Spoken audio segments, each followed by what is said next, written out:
राखी का त्योहार हिंदू पंचांग के अनुसार हर वर्ष श्रावण मास की पूर्णिमा तिथि को मनाया जाता है। यह त्योहार भाई बहन के खट्टे मीठे और सौहार्दपूर्ण रिश्ते की याद दिलाता है। इस दिन बहनें भाई की तिलक करके उसके राखी बांधकर लंबी उम्र की कामना करती हैं और भाई अपनी बहनों की प्रतिष्ठा की सदा रक्षा करने का वचन देता है। इस साल 30 अगस्त बुधवार और 31 अगस्त गुरुवार को राखी मनाई जाएगी। इस त्योहार को मनाने के पीछे कुछ प्रचलित कथाएं भी हैं। तो आइए जानते हैं कि रक्षाबंधन की शुरुआत कैसे हुई। एक पौराणिक कथा के अनुसार कहा जाता है कि प्राचीन समय में एक बार जब दैत्यों के राजा बलि ने देवताओं पर आक्रमण किया था, तब इसे देख देव इंद्र की पत्नी सची काफ़ी परेशान हो गई थी। राजा बलि द्वारा देवगणों को परेशान करता देख और इस युद्ध में देवताओं की विजय के लिए सची ने भगवान विष्णु से सहायता मांगी। इसके बाद भगवान विष्णु ने सची को एक धागा देकर कहा कि इसे अपने पति इंद्र की कलाई पर बांध देना, जिससे वह जीत जाएंगे। सची ने विष्णु जी के कहे अनुसार इंद्रदेव की कलाई पर वह धागा बांध दिया और उस युद्ध में इन्होंने राजा बलि को पराजित कर दिया।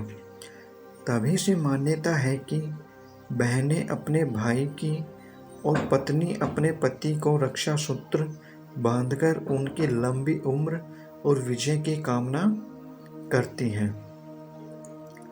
एक अन्य कथा के अनुसार कहा जाता है कि जब श्री कृष्ण अपने बुआ के पुत्र शिशुपाल के 100 अपराध पूरे होने के बाद शिशुपाल के साथ युद्ध कर रहे थे, तो उस दौरान श्री कृष्ण की तर्जनी अंगुली कट जाने के कारण उससे खून बहने लगा था। तब द्रौपदी ने अपनी साड़ी के पल्लू का टुकड़ा फाड़कर भगवान कृष्ण के हाथ पर बांध दिया था। उस समय ही श्री कृष्ण ने द्रौपदी की रक्षा करने का वचन दिया। इसके बाद श्री कृष्ण ने अपने इसी वचन के तहत राजा धृतराष्ट्र के दरबार में द्रौपदी के चीरहरण के समय उसके सम्मान की रक्षा की थी। मान्यता है कि तब से यह त्योहार मनाया जा रहा है। रक्षाबंधन का ऐतिहासिक प्रसंग। रक्षाबंधन पर्व से ऐतिहासिक प्रसंग भी जुड़े हुए हैं। ऐतिहासिक दृष्टि से इस पर्व की शुरुआत मध्यकालीन युग से मानी जाती है। भारतीय इतिहास ऐसे प्रसंगों से भरा पड़ा है जब राजपूत योद्धा अपनी जान की बाजी लगाकर युद्ध में जाते थे, तो उनके देश की बेटियां उनकी आरती उतारकर कलाई पर रक्षा सूत्र बांधा करती थी।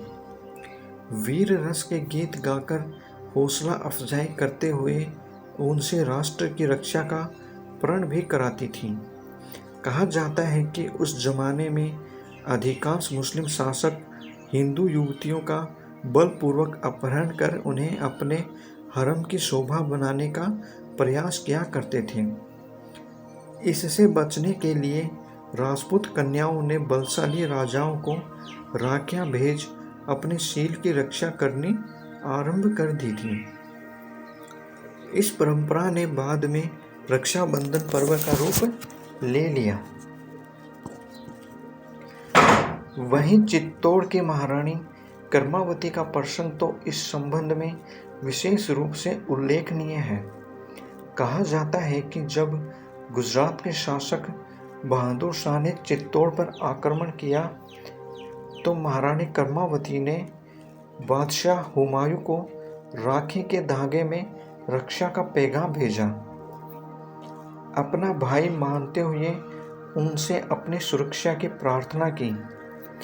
बादशाह हुमायूं यह रक्षा सूत्र और संदेश पाकर भाव विभोर हो गए और अपनी इस अनदेखी बहन के प्रति अपना कर्तव्य निभाने तुरंत अपनी विशाल सेना लेकर चित्तौड़ की ओर रवाना हो गए।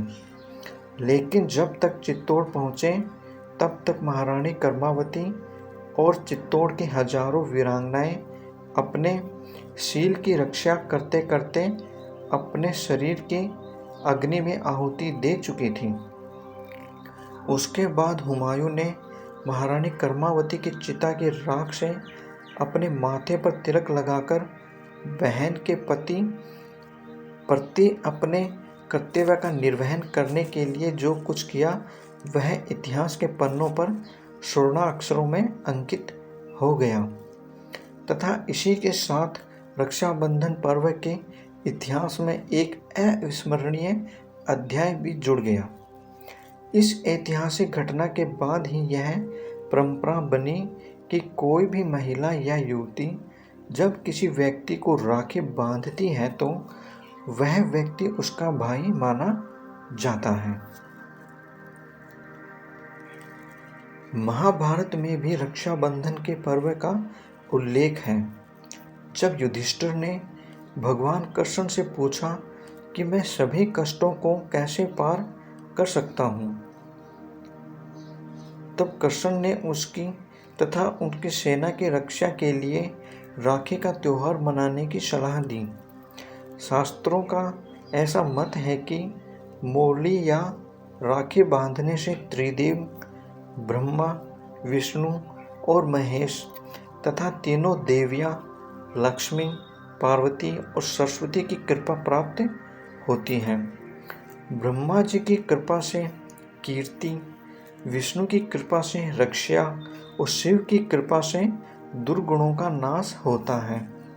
इसी प्रकार लक्ष्मी से धन, दुर्गा से शक्ति और सरस्वती की कृपा से बुद्धि प्राप्त होती है।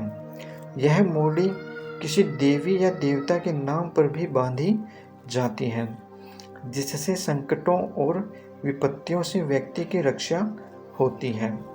यह मंदिरों में मन्नत के लिए भी बांधी जाती है। रक्षाबंधन के कुछ अन्य नाम भी हैं। रक्षाबंधन का यह त्योहार और भी नामों से जाना जाता है, जिनके बारे में कम ही लोगों को जानकारी होगी। दरअसल रक्षाबंधन को पश्चिम बंगाल में गुरु महापूर्णिमा, दक्षिण भारत में इसे नारियल पूर्णिमा और नेपाल में इसे जनेऊ पूर्णिमा के नाम से जाना जाता है। वीडियो देखने के लिए आप सभी का बहुत बहुत